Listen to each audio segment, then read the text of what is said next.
Hello అందరికీ welcome to my YouTube channel. నా ఛానల్ని ఫస్ట్ టైం చూస్తున్నట్లయితే సబ్స్క్రైబ్ చేసుకోండి. Thanks for supporting. ఈ రోజుతో మనకి 400 సబ్స్క్రైబర్స్ అయితే మన ఛానల్కి అయితే వచ్చారు. నేనైతే చాలా హ్యాపీ. ఇంతమంది సబ్స్క్రైబర్స్ వస్తారని కూడా నేను అనుకోలేదు స్టార్ట్ చేసినప్పుడు. అండ్ ఈ రోజుతో 400 సబ్స్క్రైబర్స్ అవ్వడం వల్ల చాలా హ్యాపీగా ఉన్నాను అనమాట. ఈరోజు నా బ్లాగ్ వచ్చేసి ఏంటంటే, నేను మా అమ్మగారింటికి వచ్చి రాగానే గుమ్మం బయట ఈ ముగ్గునైతే చూశాను. ఎంత బాగా వేసిందో, చాలా కలగా అనిపిస్తుంది. మా అమ్మ చాలా బాగా ముగ్గులు వేస్తుంది అనమాట.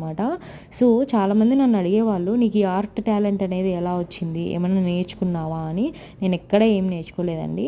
ఈ కళ అనేది నాకు మా అమ్మ ద్వారానే వచ్చింది అనిపిస్తూ ఉంటుంది. నేను మా అమ్మ కడుపులో ఉన్నప్పుడైతే మా అమ్మ పెద్ద పెద్ద ముగ్గులు వేసేదంట ఇంటి బయట. అలానే తన ప్లెయిన్ శారీస్కి వర్క్స్ వేసుకునేదంట. సో మా అమ్మకున్న కళనే నాకు ఈ టాలెంట్, ఆర్ట్ టాలెంట్ అనేది బై బర్త్ వచ్చింది అనిపిస్తూ ఉంటుంది. నా ముగ్గులు కూడా చాలామంది బాగున్నాయి అంటూ ఉంటారు. Thanks for watching. సబ్స్క్రైబ్.